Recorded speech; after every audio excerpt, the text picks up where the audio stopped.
Este vídeo está pausado. Vocês estão me ouvindo? Falando, este vídeo está pausado. Bom, hoje a gente vai... Tá ouvindo, né, Eli? Tá. Hoje a gente vai começar um novo assunto. Na verdade, é uma outra unidade. Então, a gente tem uma unidade introdutória sobre política, sobre os primeiros...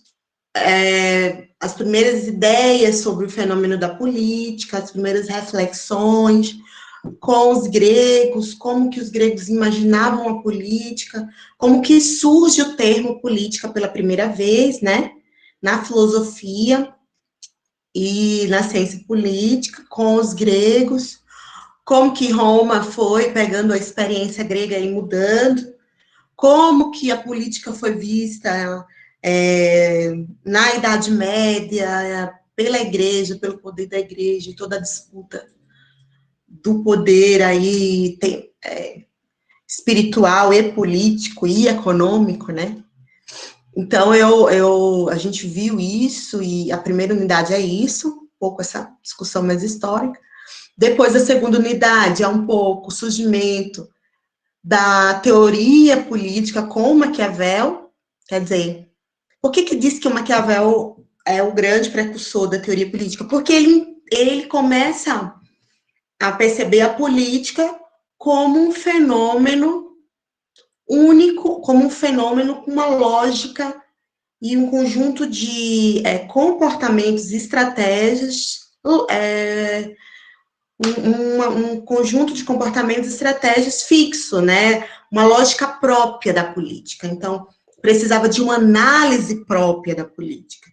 Então, a política aparece como um campo de estudos, como um campo como uma esfera da vida social muito específica, com Maquiavel, né? Então, a política ela não obedece, por exemplo, a moralidade cristã, não obedece à nossa noção de bem, de mal, segundo Maquiavel. Então, a política tem uma lógica de funcionamento que é a busca pelo poder, a busca pelo Estado, né? Por estar no Estado, por conquistar o Estado e se manter no Estado. Então, Maquiavel, ele inaugura essa linha de pesquisa, essa linha de análise da política como um fenômeno próprio, como um fenômeno amoral, como um fenômeno com uma lógica muito particular. Essa é a segunda unidade, né, da disciplina. A terceira é o que a gente chama de contratualistas, que são os principais, né, porque são muitos, mas eu selecionei os principais intérpretes da filosofia política. Então, o Maquiavel é do século XV e XVI, né? A obra do Príncipe foi no século XVI, 1513, ele escreveu O Príncipe. Depois, você tem agora o Hobbes, que é do século XVII. E você tem o Locke aí mais para frente, que a gente vai ver como um contratualista. Depois, o Rousseau e a discussão sobre democracia e soberania popular. Então, nessa terceira unidade, nós vamos ver três autores. Vamos ver o Hobbes, o John Locke, com o liberalismo, e nós vamos ver o Rousseau, Jean-Jacques Rousseau, com sua discussão sobre democracia, participação e soberania popular. Esses três autores, eu coloquei lá no anúncio da nossa unidade, que eram autores do contratualismo. Na verdade, é um tipo de abordagem sobre a política e sobre o Estado, da filosofia política, né? Então, você tem uma tradição de estudos da filosofia política conhecido como contratualismo.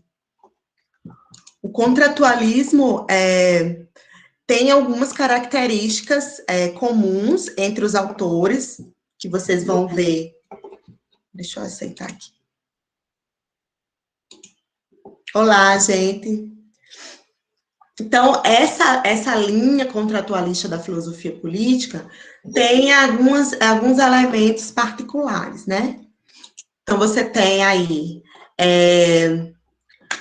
como contratualista, tanto o Hobbes, quanto o John Locke, quanto o Rousseau, esses três, como tem outros contratualistas, mas nós só vamos estudar esses três, eles têm algumas características em comum. Primeiro, é que eles estudam, como contratualistas, o homem e a sociedade a partir de uma grande divisão histórica, que é o quê? Que é o início, que é o início do contrato social. Então, você tem o contrato social como um marco histórico. Todos os autores contratualistas, os três que nós vamos estudar, analisam a sociedade a partir desse marco histórico, do contrato social. Então, você tem a história da sociedade antes do contrato social e a história da sociedade depois do contrato social.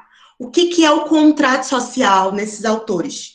O que significa o contrato social? E por isso que eles são, obviamente, conhecidos como contratualistas, né? Que é o nome da nossa unidade. É o surgimento do Estado. Os contratualistas entendem que o Estado foi criado pelos homens a partir de um contrato social. Um contrato social estabelecido entre os homens que inaugura o Estado. Porque todos os contratualistas tinham a preocupação de entender assim, de onde surgiu o Estado? Em que momento o homem abriu mão da sua liberdade, de obedecer somente a si próprio e as suas vontades e pensou em obedecer o outro?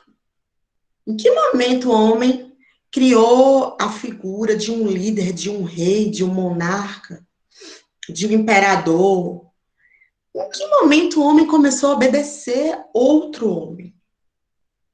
E aí eles dizem, é pelo estabelecimento de um contrato. Os homens chegaram num acordo e criaram um contrato social que formou o Estado.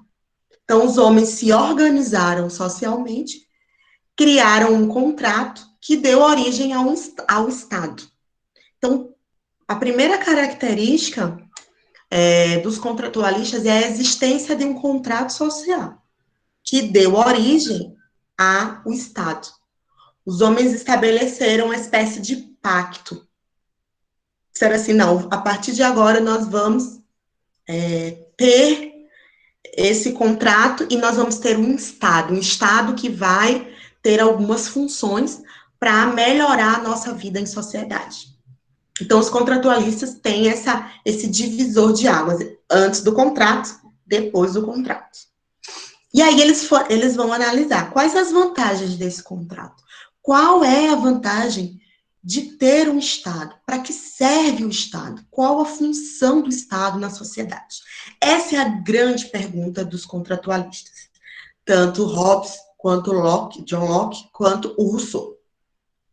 Qual é a função do Estado? Para que ele serve?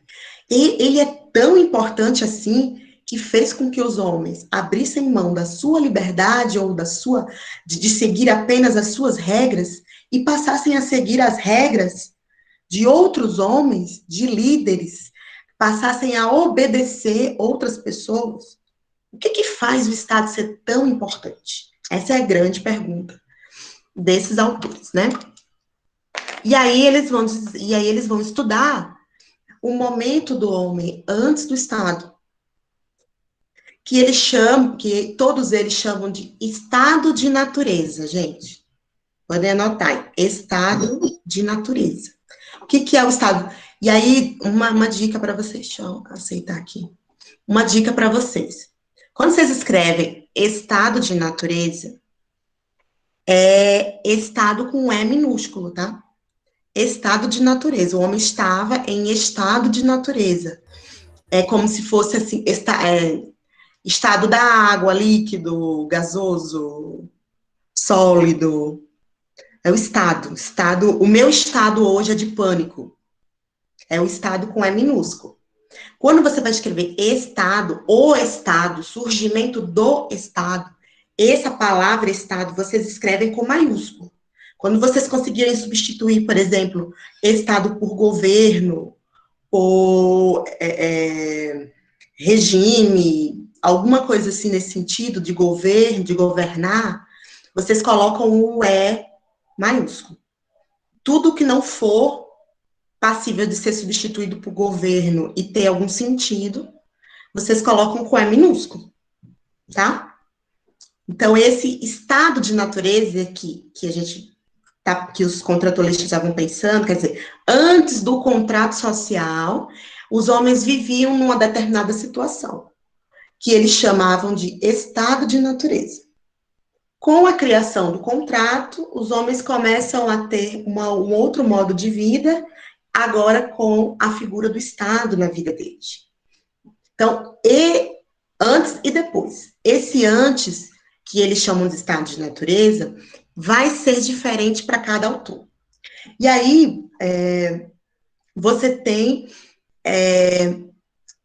a figura do homem, né, antes de criar esse pacto social, antes de instituir esse contrato social. E aí eu vou passar para o Hobbes, né, que é o nosso primeiro autor, Thomas Hobbes. Thomas Hobbes é um autor do século XVII, que teve grande ascensão aí, principalmente no absolutismo e na defesa do absolutismo. Então, qual é a primeira coisa que a gente tem que pensar sobre o Hobbes? Lembra que eu estava falando no nosso último encontro que a preocupação do Maquiavel era unificar o Estado italiano? Boa tarde. Unificar o Estado italiano, porque estava um caos tipo Game of Thrones. Lembram, né? Eu estou falando agora no século XVII. Eu estou falando agora de outro momento. O Estado já estava unificado. Tá? Então, aquela preocupação lá que o Maquiavel tinha de unificar o Estado, já aconteceu, beleza. Já se criou a figura de um Estado nacional. E aí, o Hobbes não é italiano, ele não está falando do contexto italiano, ele está falando do contexto inglês. O Hobbes é inglês. Mas o que ele está falando? Ele tá ali tentando explicar, teoricamente, qual é a importância do Estado. E ele está ali defendendo, o Hobbes é um defensor do Estado. E não é de qualquer Estado, o Hobbes é um defensor do Estado absolutista. Então, a primeira coisa que a gente tem que entender quando a gente fala do Hobbes é que o Hobbes estava ali escrevendo, Thomas Hobbes, para defender o Estado absolutista. E aí dizer o quê? Qual é a legitimidade? O que é uma coisa legítima? Uma coisa que tem que ser aceita, que foi aceita socialmente. Então, qual é a legitimidade do Estado absolutista? Por que o Estado absolutista é importante? E por que ele tem que ser absoluto? Por que ele tem que ser absolutista? O Hobbes estava discutindo isso, né? O Estado absolutista, como o próprio nome diz, é um Estado absoluto, que concentra poder, que é autoritário, que é soberano, que tem força política e que, de alguma forma, não dá espaço para outras formas de poder ou qualquer tipo de oposição. Então, o Estado absolutista, que o Hobbes está falando, é aquele Estado ali, a gente for pensar, século XVII, a gente está falando ali das grandes navegações, do Estado ali que estava explorando as suas colônias, né? A Inglaterra, por exemplo, tinha uma série de colônias que exploravam, que estavam lá para conquistar os povos, né? De falar no caso, por exemplo, da Índia, naquele momento.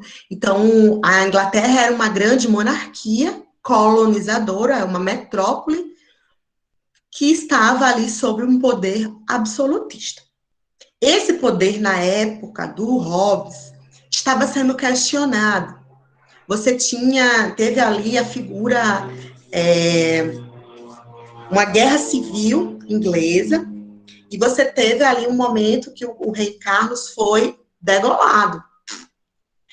E o Hobbes estava ali, naquele momento, século XVII, tomando partido. Ele estava dizendo, eu estou aqui escrevendo teoria política para defender o Estado absolutista contra qualquer tipo de oposição. Então, Hobbes era um grande defensor do absolutismo, né? E aí ele vai dizer assim, por que o Estado precisa ser absoluto? Por que o Estado precisa ser autoritário? Por que o Estado precisa ser, não pode abrir margem para oposição e questionamentos? E isso é muito forte, né? A pessoa defender um cientista político, um filósofo político, defender o Estado absolutista. Precisa de um bom argumento. Precisa estar com uma argumentação na ponta da língua, né? Precisa estar assim, ó. Como que você vai justificar um Estado autoritário e um Estado absoluto? Mas o Hobbes fez isso, ele se propôs a fazer isso, porque ele estava ali em defesa desse Estado. Geralmente, os filósofos políticos estavam defendendo um tipo de Estado, né? No século XVII, o Hobbes estava fazendo esse papel. Então, a primeira coisa que ele vai fazer, como bom contratualista que ele era, ele estava ali defendendo, pensando como que o homem vivia antes do Estado. E aí, para de alguma forma, colaborar com a justificativa dele, né, com a argumentação dele, ele vai dizer, como que o homem vivia antes do Estado? Vocês sabem? Né? E aí ele vai refletir sobre isso. Aí ele vai, como bom católico, falar desse estado de natureza, com E minúsculo, estado de natureza, antes do Estado. Ele vai dizer que, antes do Estado, os homens eram racionais, né? Viviam como eles vivem na sociedade. Eles tinham poder de decisão e tinham o poder de fazer o que eles queriam. Então, o Hobbes vai dizer que o homem, antes do Estado, no estado de natureza, antes do contrato, ele vivia sem regras.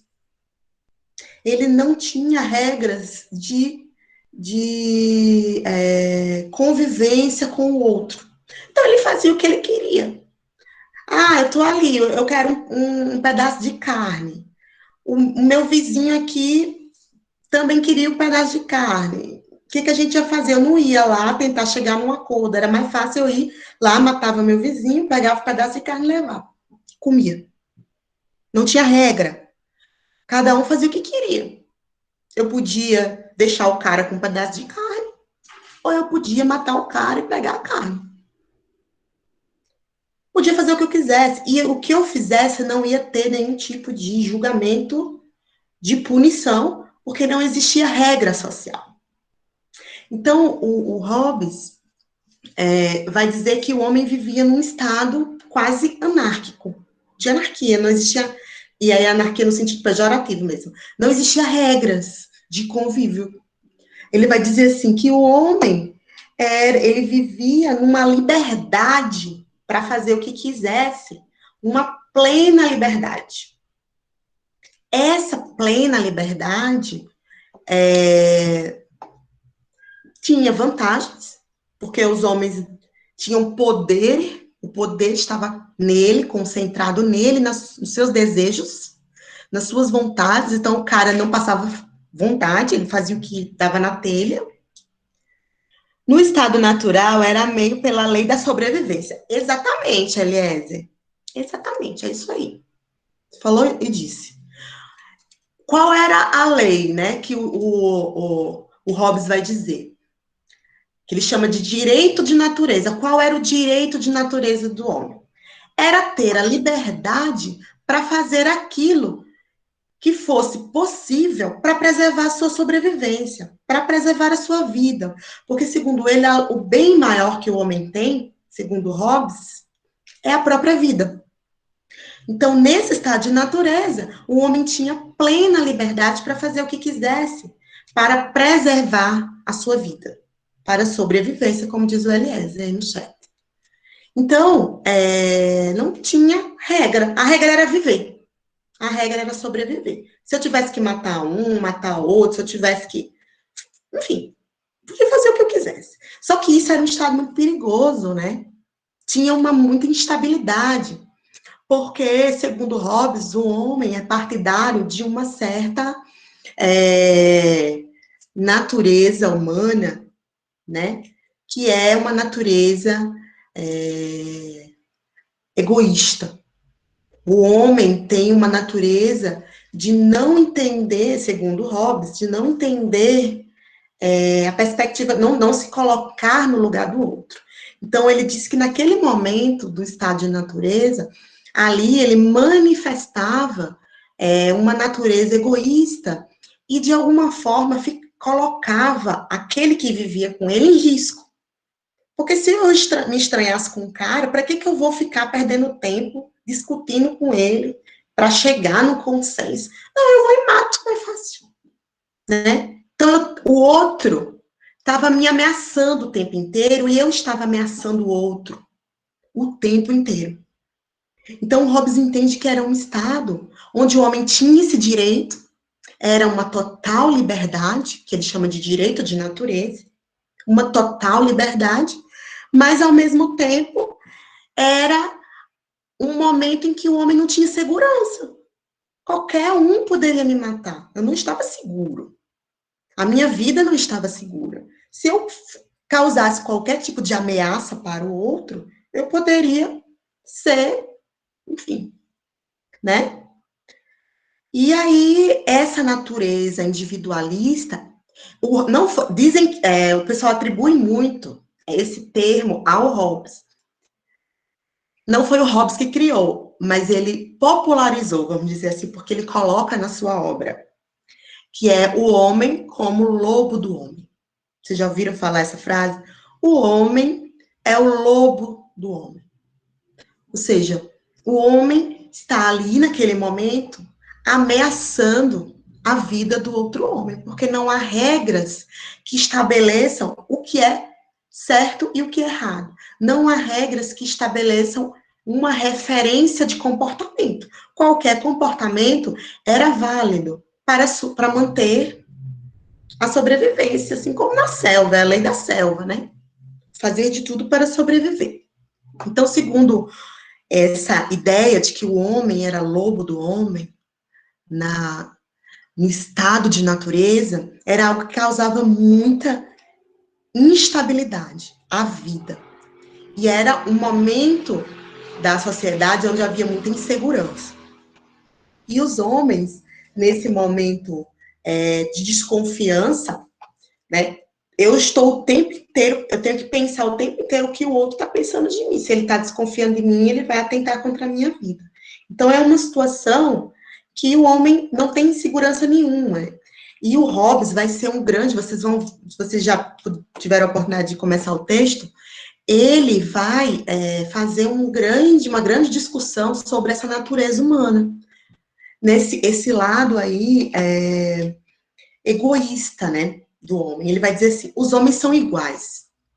Eles são iguais em força, muitas vezes. Eles são iguais em desejos. Eles desejam comer, geralmente, a mesma coisa ou coisas muito parecidas. Então, se eu desejo a mesma coisa que o outro, se eu tenho os mesmos desejos do outro, vai chegar um momento que a gente vai disputar. Que a gente vai disputar alguma coisa. Então, o Hobbes vai ser aquele que vai tentar desvendar aí essa ideia dessa natureza humana. E aí ele vai dizer assim, eu tenho que ficar sempre pensando que o outro vai me atacar. Então, eu tenho que estar sempre me defendendo. Eu tenho que ter um comportamento defensivo. Se eu estou achando que o outro está me olhando estranho, é melhor eu matar, porque não vou esperar ele fazer isso comigo. Então, essa situação era uma situação anárquica, problemática e insegura. segundo ele. E era impossível que o homem continuasse nessa situação. E aí, nessa situação que ele chama de guerra generalizada, o homem vai sentir necessidade de se impor algum regramento, de se impor algum tipo de referência de comportamento. Aquilo que era bom, aquilo que era mal, aquilo que era certo e aquilo que era errado. Então, ele vai tentar instituir aí um pacto social de convivência. Não, vamos tentar estabelecer uma regra para a gente viver minimamente com segurança. E aí ele vai dizer que o contrato social vai ser o momento em que o homem vai estabelecer esse pacto entre os homens. Os homens vão se unir e vão pactuar um contrato de convivência. Esse contrato de convivência vai dar origem ao Estado. Vai originar o Estado. E todo o sistema de regras, de convívio, de lei, de ordem, de moral. Segundo Hobbes, tudo nasce desse Estado, desse pacto, desse contrato que origina o Estado. Esse pacto, ele de alguma forma, faz com que o homem abra mão de algumas coisas. Abra mão, principalmente, da sua liberdade de fazer o que quiser. Então, eu pego o meu poder e a minha liberdade. Exatamente, por isso que é contratualista. Eu abro mão da minha liberdade através do contrato social e eu estou transferindo a minha liberdade, o meu poder de fazer o que eu quero. Eu estou abrindo mão dele, estou depositando no Estado todo o poder. Então, no contrato social do Hobbes, o homem abre mão da sua liberdade e deposita no Estado a sua liberdade, o seu poder. Quem tem liberdade agora de fazer o que quer, quem tem poder acumulado é o Estado. O Estado vai ser aquele que vai pegar todos os poderes dos homens, que os homens cederam, e vai acumular poder. O homem vai ceder essa liberdade que ele tem para ter o mínimo de segurança. Então, qual é a função do Estado? Ele está recebendo esse poder para garantir, através de um sistema de regras, através de um sistema de punição e de lei, a garantia da vida das pessoas. Vai dizer assim, ó, não, você não pode mais matar o outro. Você não pode mais roubar a propriedade do outro.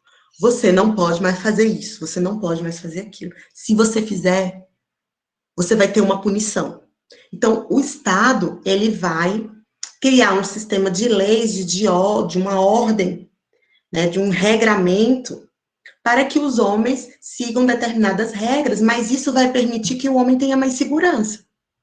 Porque ele vai agora ter a certeza que o vizinho dele está proibido de matá-lo, né? Então, o homem, segundo Hobbes, precisa que as suas paixões e a sua liberdade seja freada. E essa liberdade, esse poder, tem que ser transferido para o Estado. Então, a função do Estado, para o Hobbes, é garantir a vida dos seus súditos, né? Então, o monarca vai representar o Estado e ele vai ter a função de garantir a sobrevivência de todos, através de um sistema de regras, de legislação e de punição. Então, o Estado vai ser fundado por esse contrato, por esse pacto, no momento em que o homem diz, opa, eu não aguento mais esse estado de guerra, de fazer o que eu quero, eu prefiro ter uma regra, abrir mão da minha liberdade, do meu direito de natureza, como o Hobbes, esse direito para o Estado. O Estado agora é que vai dizer o que nós devemos fazer, porque aí eu sei o que esperar do outro. Eu sei que o outro pelo menos a maioria, vai procurar seguir um conjunto de lei e de regras de convivência. Então, o Estado ele vai acumular tudo isso, ele vai ser o grande representante do poder de todos, porque ele vai acumular o poder de todos, mas ele vai garantir a vida, né? Então, o Estado vai incorporar esse sistema de leis e de regras. A grande função do Estado para Hobbes é garantir a sobrevivência humana. Esse Estado, em todos os contratualistas, sempre é formado pelo contrato social. Então, você tem 3 fases. Estado de natureza, né? No Hobbes é o quê? Estado de guerra, de anarquia, homem-lobo do homem, nananã. Cria-se o contrato, o pacto social. E desse pacto social, você tem o surgimento do Estado. Eu vou colocar aqui uma imagem. A grande obra eu vou ver se eu consigo, tá? Eu acho que eu consigo.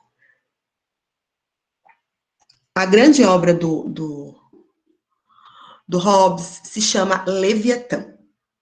Leviatã é uma figura mítica, inclusive o próprio Hobbes resgata a ideia do Leviatã do livro da própria Bíblia, né? Ele pega a imagem do livro de Jó. O Leviatã era uma espécie de criatura das águas que estava ali, era como se fosse um crocodilo, um grande peixe cheio de escamas, que estava ali dentro da água, era imponente, era um monstro, né? Era maior do que todos, mas ele estava ali para proteger os peixes menores.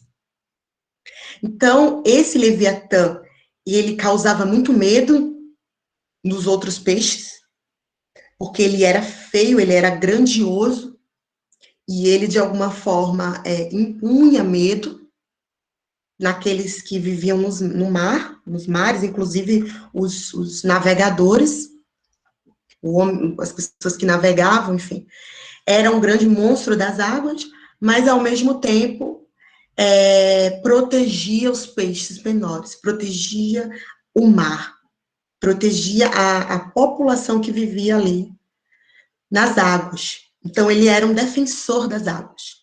Apesar de ser um monstro, apesar de aterrorizar. Então, ele protegia através do terror.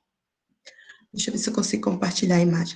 Aí, nessa época, e o Hobbes tinha muito, assim, em todos os outros livros dele, ele faz isso, ele pedia para pintores, artistas, produzirem uma pintura para passar a ideia do livro. E aí o Hobbes encomendou essa pintura, que eu vou mostrar para vocês, deixa eu ver se eu consigo. Ele encomendou essa pintura.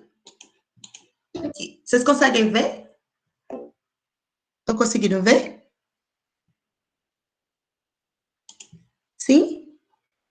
Ai, não consigo. Peraí. Não, né? Eu vou tentar de novo, peraí, um minutinho. Eu não sei por que eu não consigo. Peraí.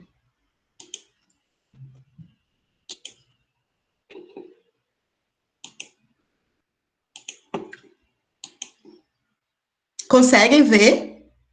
Agora?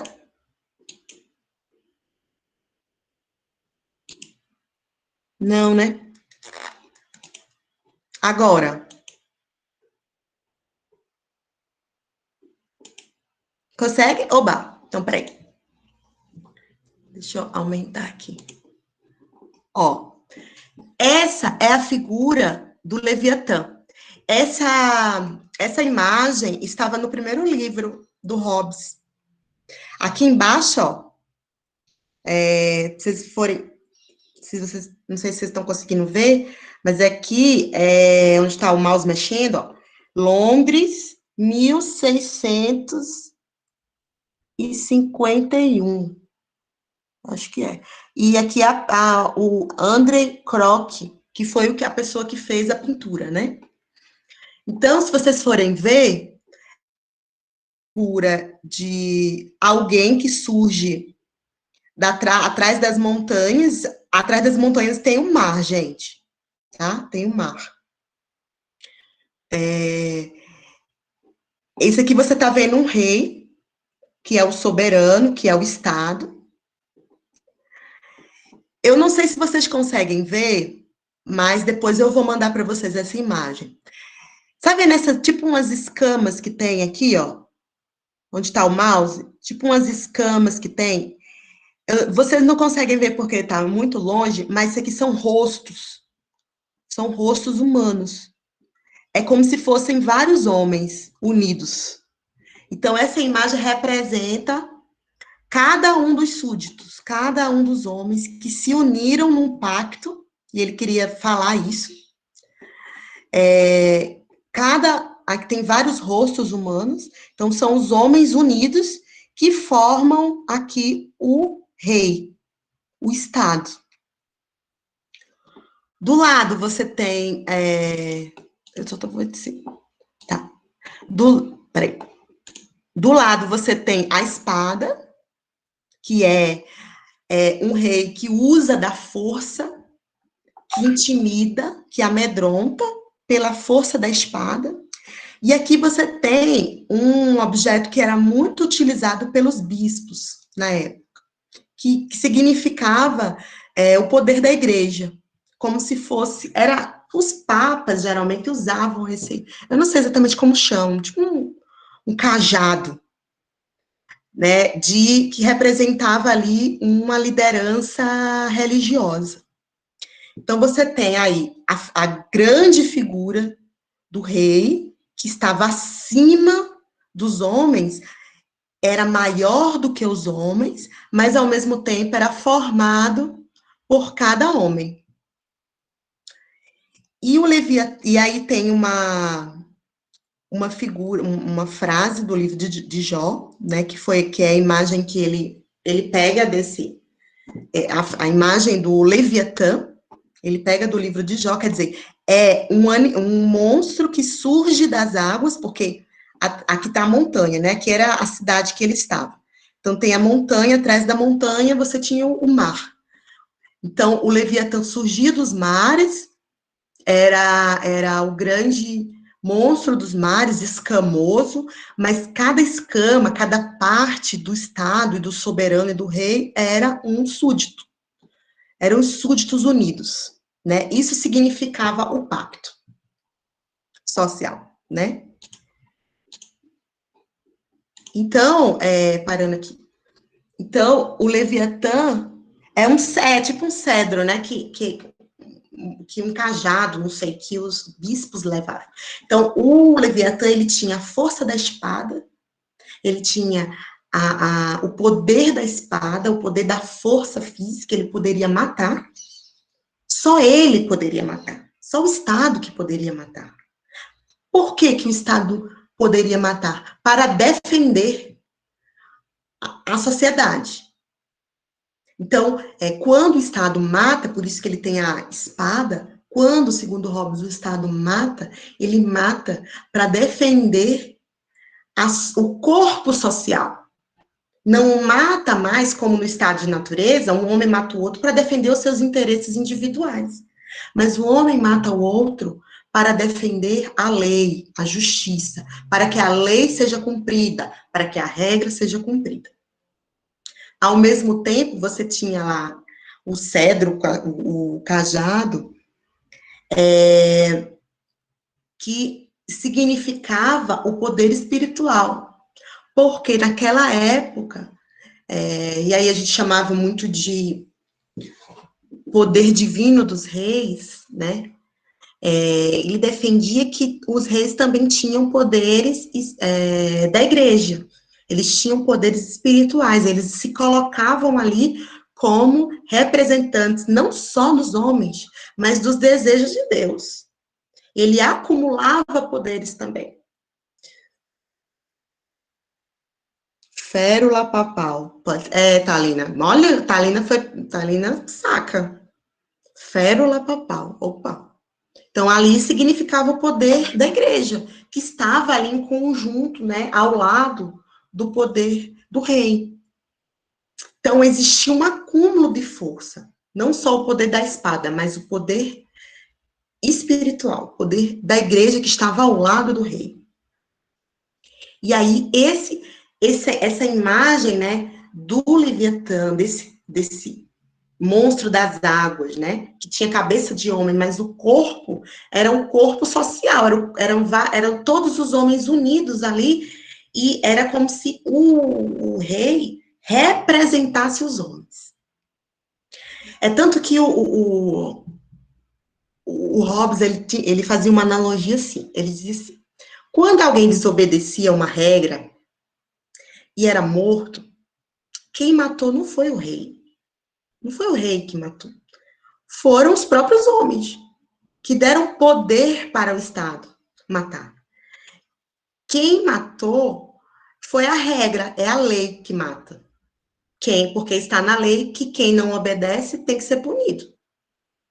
Então, ele estava ali o tempo inteiro na defesa de um novo direito agora, que não era mais o direito de natureza de fazer o que quisesse, mas era o direito garantido pelo Estado. Era um direito à vida que o Estado tinha a obrigação de garantir. Então, o Hobbes dizia que para ter a segurança, para eu conseguir ter a segurança que o outro não vai ameaçar a minha vida, eu preciso instituir o Estado. Então, o Estado, gente, ele acumulava muitos poderes e ele era soberano. Era interessante é que o Hobbes dizia assim, que o pacto não foi entre o Estado e os homens. O Estado estava acima do pacto. O pacto foi entre os homens. O Estado, ele não tinha lei, ele não tinha limite, ele podia fazer o que ele quisesse, segundo Hobbes, para garantir a sobrevivência dos homens. Então, os homens jamais poderiam questionar qualquer tipo de conduta do rei, qualquer tipo de conduta do Estado. É por isso que era absolutista, né? Não existia ali espaço para questionamento. Por quê? Porque se eu cedi a minha liberdade, se eu deleguei poderes ao Estado, eu tenho que aceitar todas as decisões do Estado, desde que o Estado garanta a minha vida, a minha integridade física. Garanta o meu direito à vida. Então, o Estado vai ser aquele Estado que pode fazer tudo, desde que garanta esse direito. Então, o poder absoluto, segundo Hobbes, né, faz com que os homens não tenham direito a mais nada. Eles têm o direito à vida e nenhum outro direito mais. Não existia direitos políticos. Você não tinha direito, dentro da perspectiva do Hobbes, de contestar uma determinada conduta do rei. Porque, segundo Hobbes, se você delegou poder, se através do pacto, do contrato social, você delega poder ao rei, você não pode mais questioná-lo, você transferiu para o rei. E aí o rei vai fazer o que ele quiser durante o seu reinado para garantir a vida de todos e a segurança de todos, né? Não existia o espaço para resistência, não existia o espaço para contestação. O único momento que o Hobbes diz que o homem poderia contestar é se o Estado não conseguisse garantir a vida dos seus súditos, não conseguisse dar segurança aos seus súditos. Aí os súditos poderiam questionar o rei. Mas, fora isso, a gente brincava na faculdade, que a gente dizia assim, que para o Hobbes, o homem só tem um direito, que é o direito a obedecer. Ele só tem direito à obediência, e nada mais. né? E aí o Hobbes vai esmiuçar essa teoria de uma maneira muito inteligente para tentar, ali naquele contexto político do século XVII, tentar defender o poder desse Estado absoluto. Eu já tirei, né? Deixa eu voltar aqui para um minutinho. Os slides, cadê os slides? Então, você tinha ali um cenário político muito conturbado, né, no final do século XVI e século XVII. Tinha uma disputa ali do parlamento inglês com o rei Carlos, depois decapitam o rei Carlos. Então, ele estava ali tentando dizer, olha, o Estado tem que ser absoluto, ele não pode ser questionado pelo parlamento. O Estado tem que ter o poder de fazer o que ele quer. Né, e aí ele vai trazer toda a justificativa, né, do estado de natureza, dessa condição do homem como lobo do homem. E aí, tem uma frase do Hobbes, né, que eu acho interessante, que ele diz assim, o Estado é o monstro em favor da paz. Ou seja, o Estado representava ali o fim do estado de natureza. E a inauguração da sociedade, agora regrada, que ele chama de sociedade civil, né? Através desse pacto. Com o contrato social que cria esse Estado e delega poderes ao Estado, ele diz assim, eu peguei aqui um trecho da obra dele, ele faz assim, cedo e transfiro o meu direito de governar-me a mim mesmo, acho meio redundante, mas é assim que está no texto, cedo e transfiro o meu direito de governar-me a mim mesmo, ou cedo, com a condição de te transferir a esse homem, a esse rei, que todos, assim, o que ele quis dizer? Eu transfiro o direito para o rei e só faço isso se todos os homens também fizerem isso. Então, ele vai dizer, com a condição de transferir a ele também, você, o teu direito, autorizando de maneira semelhante todas as decisões que o rei quiser tomar. Então, para o Hobbes, o súdito, aquele que assina o pacto social, que assina o contrato social, que vive dentro de um Estado absolutista, ele renuncia ele renuncia a tudo. Ele renuncia a tudo em favor do Estado, em favor do que ele chama de corpo político. Por isso que tem a figura lá do Leviatã e um monte de carinha lá. O Estado representa todos, é formado por todos. Então, o homem perde a sua liberdade natural para que ele não tenha mais medo, para que ele deixe um estado de medo e de insegurança que ele tinha no estado de natureza. Então, ele vai perder a sua liberdade para não ter mais medo de morrer. Ele vai perder a sua liberdade aí é por isso que o nome do nosso capítulo chama Medo e Esperança. Ele abre mão da sua liberdade para que ele não tenha mais medo e agora possa ter a esperança de viver em sociedade de uma maneira mais segura e mais estável. Essa é a ideia, né?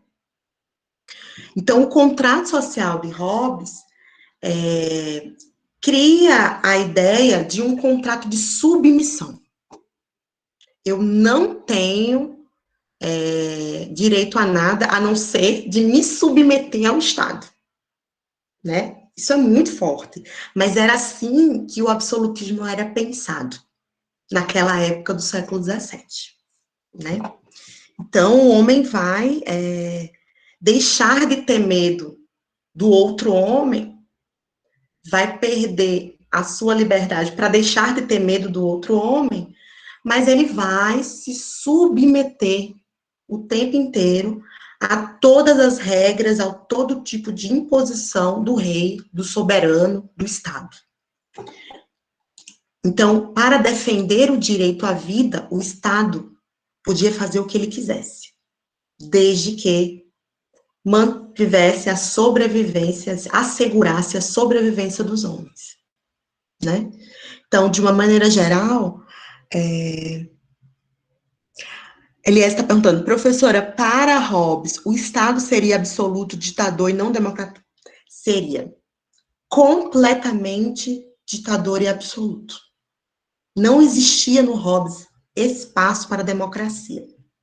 Não existia espaço para qualquer tipo de liberdade política. Como a gente fazia piada na graduação, né? Porque a gente estudou muito Hobbes. A gente fazia piada na graduação. O homem em Hobbes só tinha um direito, que era o direito a obedecer calado. Era isso. Por quê? Porque para ele era mais, para o Hobbes, era mais seguro o homem obedecer, mas pelo menos ele tinha a garantia de que as regras não iriam ameaçar a sua vida. Né? Então, a existência das regras vai garantir a vida do homem, mas vai tirar a liberdade de fazer o que quisesse. Então, sim, Eliezer, o Estado que o Hobbes estava ali defendendo e falando da importância, ele era um Estado completamente absoluto e ditador, autoritário. Por isso que ele tem a espada lá, né? Não tinha espaço. Obedecer para sobreviver, exatamente. Obedecer para fugir daquele estado de guerra que o estado de natureza, que a situação de homem, lobo do homem impunha, né? Era essa situação, tá? Eu vou ter que encerrar por causa do... ainda falta alguns minutinhos. Então, que eu tava sem ver direito. Mas eu queria que vocês tivessem essa ideia de qual era a natureza desse Estado absolutista. E para você ver que, com o passar do tempo, vocês vão ver como essa ideia do absolutismo defende esse autoritarismo de Estado para garantir a vida. Aí vocês vão ver depois com o Locke como isso já muda o Estado, porque o Locke era precursor do liberalismo. Então, o Locke já vai ter uma perspectiva de dizer, não, peraí, o Estado pode ser questionado. O homem ele pode ter liberdade política, né? Então, o Locke já vai dar aí a possibilidade do homem questionar, contestar, que ele dizia direito do consentimento, que a gente vai, pacto do consentimento, que a gente vai estudar. E depois, num outro contratualista que nós vamos estudar, que é o Rousseau, aí sim, a gente vai ter um contratualista que defende aí a democracia e a liberdade de participar, de contestar, enfim, a liberdade política na sua forma mais ampla. Mas nesse momento, no momento que a gente está defendendo aqui a perspectiva do Hobbes, ele está ali defendendo com bons argumentos, mas para a época eram bons argumentos, estava ali defendendo com bons argumentos qual era a função do Estado absolutista e por que ele tinha que ser absolutista. Porque, segundo o próprio Hobbes, se o homem tivesse liberdade para contestar o Estado, existia a possibilidade de se voltar ao estado de guerra. Porque aí você dá abertura para que a disputa pelo Estado aconteça. Que a contestação e a disputa para se tomar o Estado aconteça. Então, ele vai dizer, não, o homem não pode ter liberdade para disputar o Estado, para contestar o Estado. Porque ele tem uma natureza tão egoísta, tão pouco sociável, que ele vai ameaçar o contrato, o pacto social que foi criado. Então, ele vai dizer, só é possível manter o pacto social, manter o Estado absolutista, se o homem abrir mão de qualquer tipo de liberdade. Então, ele abre completamente aí mão da liberdade de fazer aquilo que ele entende que é correto. Agora, ele vai fazer aquilo que o Estado entende que é correto. Porque o Estado vai representar a vontade de todos. É o soberano, é o rei, que vai representar a vontade de todos. A vontade de todos, agora é a vontade de cada um. Eu não posso mais seguir a minha vontade individual. Eu tenho que seguir a vontade de todos, a vontade da sociedade. Porque eu assinei, eu pactuei um contrato social. Essa é a ideia.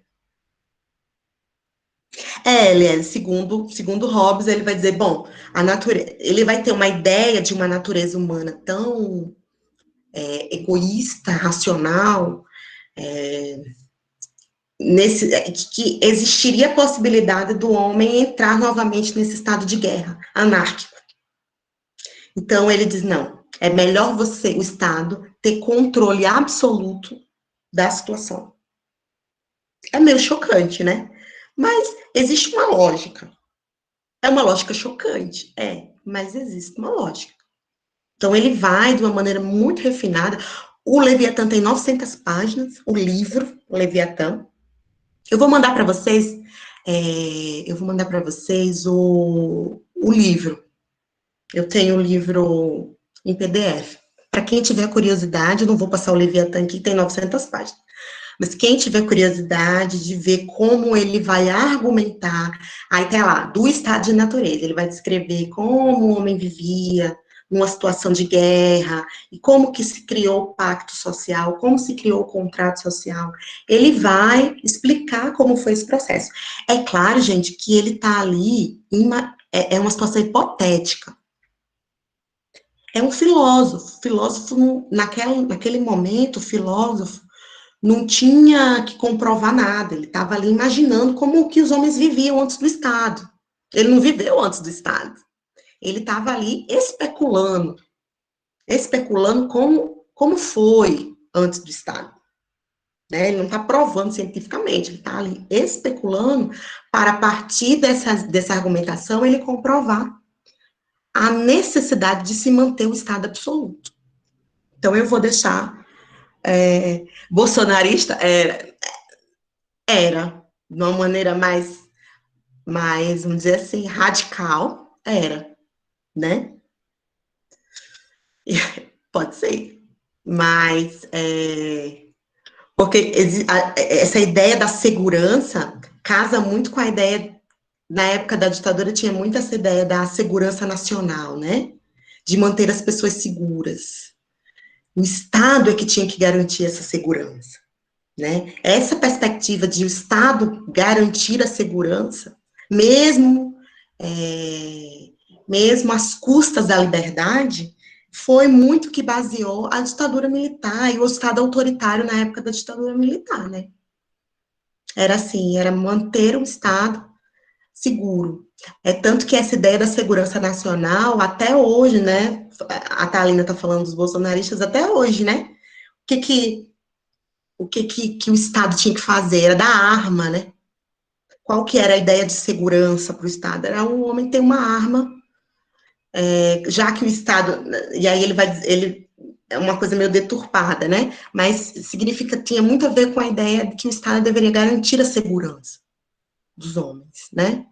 Isso é muito reproduzido nos estados autoritários, né? Nos autoritarismos de Estado. A ideia de que eu estou aqui mantendo vocês sob a espada para que vocês se sintam seguros, protegidos, para que o Estado apareça como pai protetor. Mas para proteger, eu tenho que te bater, eu não posso deixar você sair na rua. É aquele pai que protege, mas ele estava colocando restrições para a sua liberdade. Eu te protejo, mas você tem que me obedecer, você não pode sair de casa, você tem que, se você sair, você vai apanhar, né? Essa ideia de uma proteção, mas sempre sob os ditames da espada, né? Uma proteção violenta, vamos dizer assim, parte do Estado, né?